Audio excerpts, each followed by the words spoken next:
Assalamualaikum warahmatullahi wabarakatuh. Waalaikumsalam warahmatullahi wabarakatuh. Semangat pagi. Pagi, pagi, pagi, kemudian. Ya, semangat pagi. Apa saya dong? Kamu ngelamun dari tadi. Ngelamunin siapa? Hah? Ngelamunin siapa? Bagaimana kabarnya hari ini? Sehat? Oke, Akifah, silakan pimpin dulu, Akifah.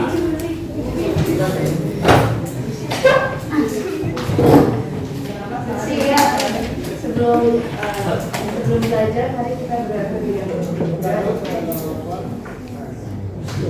Kenapa dibayar kelihatan di sayur? Memberi salam. Assalamualaikum warahmatullahi wabarakatuh. Waalaikumsalam warahmatullahi wabarakatuh. Semua, silakan cari sampahnya. Sini kalian buang. Buang. Tempat sampahnya.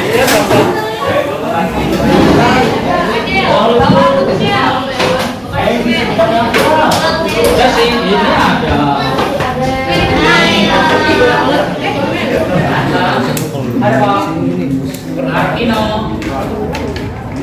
Ayudia,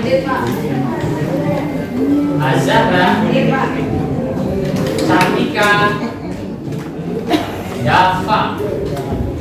Yang sedang sakit, mari kita doakan bersama semoga lekas sembuh. Bisa bergabung dengan kita semua.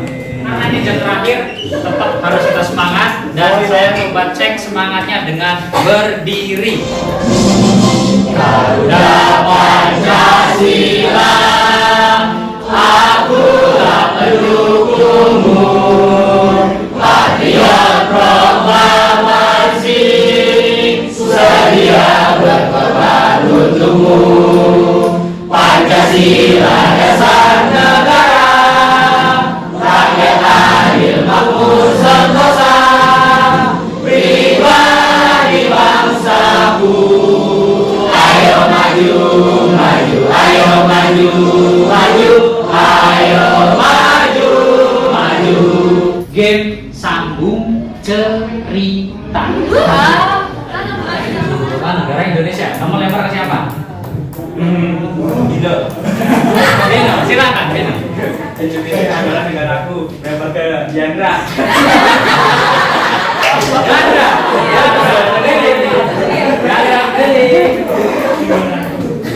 Apa Negaraku. Satu, dua, tiga, empat, lima. Kamu lempar ke siapa? Ke Levi apa? Levi. Oke. Membuat ide ya. Mencari ide, membangun ide. Sekarang kita membuat kerangkanya, ya.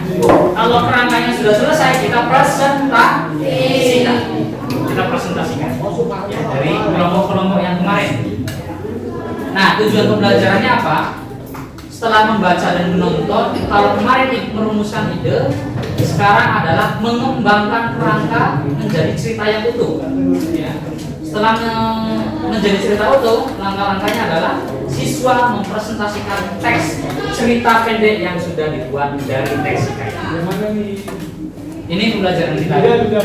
Jadi kemarin, sekarang saya punya waktu 3 menit untuk kalian bisa mendesain meja belajar kalian sesuai dengan kelompoknya masing-masing. Dimulai sekarang tuh.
disuruh pilih salah satu teks hikayat tersebut.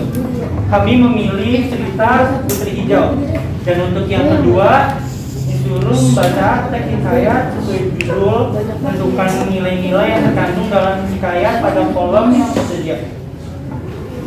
Ada beberapa nilai-nilai yang telah kami dapatkan. Yang pertama adalah 1.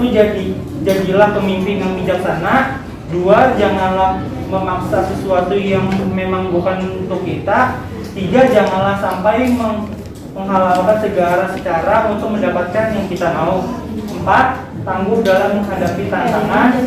Untuk yang terakhir ada berikut ini dari presentasi yang kami sampaikan. Sebelum kami tutup, apakah ada pertanyaan atau tanggapan? Dari Gaza saya ingin bertanya, kenapa saat Sultan Aceh ditolak dia langsung memerangi Putri Hijau?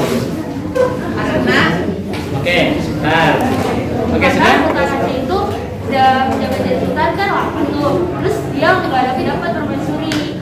Nah di kerajaan dia pengen ada permaisuri kan, jadi dia nyari permaisuri tapi malah ditolak, jadi dia merasa terhina. Padahal dia udah jauh-jauh dan dari Aceh Delhi. Cukup? Cukup Pak. Oke, tepuk tangan buat keduanya. Gimana sih saat Sultan Aceh itu ditolak oleh Putri Hijau? Cara paling tepat gimana? Pada perang gitu.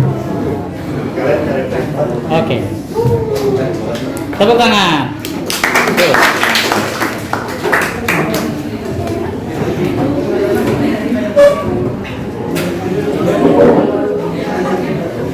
saya ingin menjawab pertanyaan dari Dafa. Seharusnya Sultan Aceh memahami Putri Hijau dan menyikapi dengan baik seharusnya. Menyikapi dengan baik. Karena kayak Jadi kan Putri Hijaunya belum mau menikah karena usianya juga mereka kan jauh. Terus Putri Hijau juga masih muda. Harusnya Sultan Aceh tuh memahami gitu kalau Putri Hijaunya belum mau menikah. Terus terima dengan lapang dada. Assalamualaikum warahmatullahi wabarakatuh. Kami dari kelompok B3 akan mempresentasikan hikayat Indra Bangsawan. Kelompok kami beranggotakan 6 orang, yaitu saya, Arifan Riza, Saya Nabila Syarayang. saya Fatia Suras Kamako, Saya Rifai. Saya Syafira menceritakan tentang perjalanan Indra Bangsawan dan Syafari yang melatar belakangnya ayatnya. Nilai-nilainya itu ada nilai moral. Nilai moralnya kita harus mengikuti kata hati atau intuisi kita. Nilai budayanya sebagai seorang anak kita harus mengikuti perkataan orang tua. Ada nilai sosial juga. Nilai sosialnya kita harus melakukan diri dalam bentuk cerdas. Jadi itu ada seorang raja bernama Indra Bungsu. Nah, Indra Bungsu ini penguasa dari kerajaan yang namanya Sobat Syahri. Terus Indra Bungsu punya dua anak namanya Indra Bangsawan sama Syahri. Nah, pada suatu malam Indra Bungsu ini mimpi ketemu melihat dari tokoh, yaitu ada Indra Bungsu, Siti Kendi, Syafari, Indra Bangsawan, Natasari, Buraska, Raja Kabir, sama Kamala Sari. Ketiganya itu ada namanya gimana cara Indra Bangsawan mengambil sebuah Suleksa. Berasa. Itu bagian terakhir sekali. Cara Indra Bangsawan berubah kurang susah sebenarnya. Nah cuman Indra Bangsawan ini dapat cara dari neneknya dengan cara mencampurkan ramuan yang bikin si buraksanya dipulas ke dalam makanan buraksa. Pas habis buraksa makan makanannya sama minumannya, terus akhirnya buraksanya tidur pulas sampai nggak sadar banyak dari yang jadi dengan cara memasukkan sebuah ramuan yang bikin buraksanya tidur. Upeti kalau dikontekstualisasikan dengan kondisi sekarang apa? Apa? Upah. Yakin? Ada yang lain? Kalau upah itu kan kita kerja terus mendapatkan hasil bayaran itu. Upeti itu. Kita harus membayar upeti. Apa? Pajak. Teks kaya si miskin, nilai-nilai yang terkandung adalah nilai agama. Itu nilai yang mempunyai sebuah sikap untuk percaya kepada Tuhan, yang dimana Tuhan yang akan menentukan nasib yang dimiliki oleh manusia. Ada juga nilai sosial, yaitu nilai kita sebagai seorang manusia wajib untuk selalu bersikap tolong menolong terhadap sesama dan juga menjadi orang yang akan membutuhkan, tapi harus mempunyai rasa pamrih. Dalam nilai sosial ini, kita harus mampu untuk dapat berbagi dengan orang lain sehingga akan berguna bagi orang lain. Ada juga nilai budaya. Nilai budaya dimiliki yaitu menyembah seorang raja atau tunduk kepada raja. Contohnya ada Maharaja Indra, itu dia jadi miskin. Ada Rata Dewi, istri miskin. Markarma, Kusuma, Maharaja Indra Dewi, Putri Cahaya, Kayu alurnya maju, latarnya latar tempatnya istana, pasar, hutan, dan dusun. Waktu zaman pemerintahan negara Antabrata sepanjang hari. Suasananya pada hari baik setelah 7 bulan, istri dari miskin melahirkan seorang putra yang sangat indah untuk dilihat. Anak itu diberi nama Parakrama, yang berarti anak kesakitan. Ketika miskin pemberian tiang lapangan atau tempat tinggal diganti, oleh itu mahkota topi sepenuhnya dihiasi dengan emas. Oleh kehendak Maha Kuasa, ada perlengkapan kerajaan dengan alat pembantu, penjaga, dan sehingga tempat hidup. Si miskin menjadi raja dengan nama Maharaja Indra. Ruang dan istrinya menjadi permaisuri bernama. Miskin kan ya? Iya. Ekonominya kesulitan, sampai makan aja tuh dia harus minta-minta ke orang, terus nyari ke Tadi yang disampaikan itu yang si miskin, kenapa ada namanya siapa? Marakarma.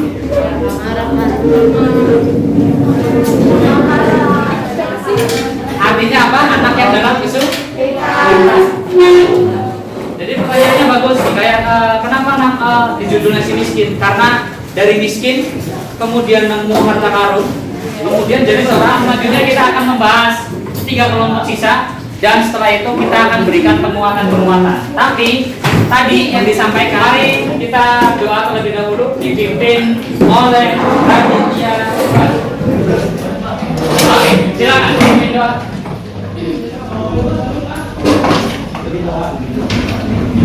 Sebelum kita pulang, lebih baik kita berdoa di bulan.